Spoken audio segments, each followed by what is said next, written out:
Well, actors directing themselves goes back a long way. Goes back into some of the two real westerns that were made years ago, William S. Hart and various people.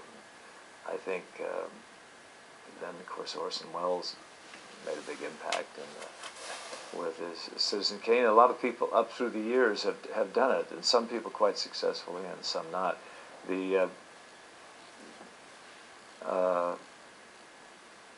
actors should convert to directing very well because they've spent all their life on the sets and they know kind of the working. They know what it takes, and what the job of most crew members are, and so they should make the transition very well. Sometimes it's a little difficult doing both jobs because you have to be able to switch your mind from the setup and the framing and the whole overlook of the film, and then jump into it at the same time, so you're jumping right into the center of it. But with me, I did it as a necessity, because when you play Misty, for me, if I was in it, I could get the film made. Before that, it was sitting on the shelf at Universal, and so so I asked them if I could direct it, and they said sure. They said, we don't particularly want to pay you for it, though. So, but that was fine. I told my agent, Leonard Hershan, I said they shouldn't really have to pay. I'd pay them for the opportunity. However, he negotiated a deal where they gave just a percentage, and the percentage turned out to be quite good because the film didn't cost very much, so it managed to break even and go on. But it's a difficult job. I don't recommend it, and I've always threatened to not do it. I've always threatened. I said, well, I'll do this one more time, and then I'll either direct or act. But the one more time always ended up being another, and then another, or I couldn't get the director I wanted, and I thought I brought in somebody I didn't know. You're sort of stuck with their concept, and if their concept doesn't agree with yours, then you're stuck with that. So now, on some projects, you just do it yourself, and other projects that you get a director and let them take the grief.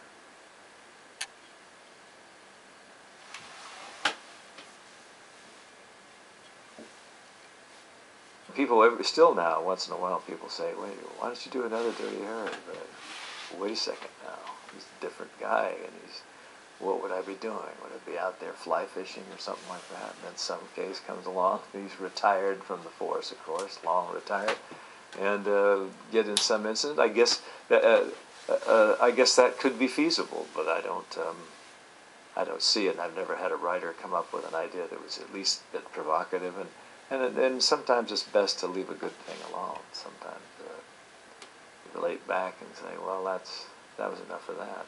I didn't intend to do a series of sequels.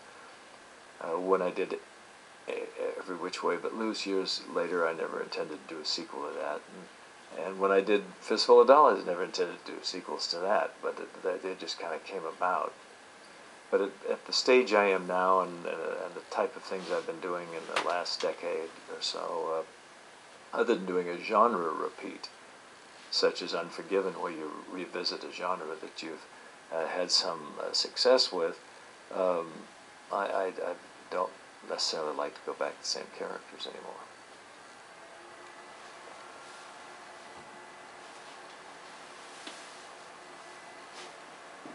The characters, as you portray them, you try to portray them as honestly as you can. And because in a film, in any drama, whether it's a film or a play, what have you, even liars think they're right. So everybody, the antagonist thinks he's right. The villain in a pig piece thinks he's right. Oh, well, society didn't treat me right, so that's why I'm doing this.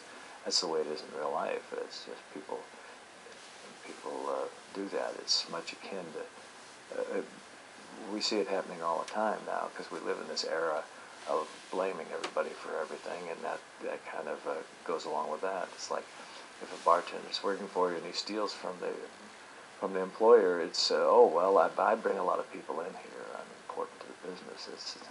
So he's dishonest, but he's rationalizing in his mind that he's done a great deed for his dishonesty, and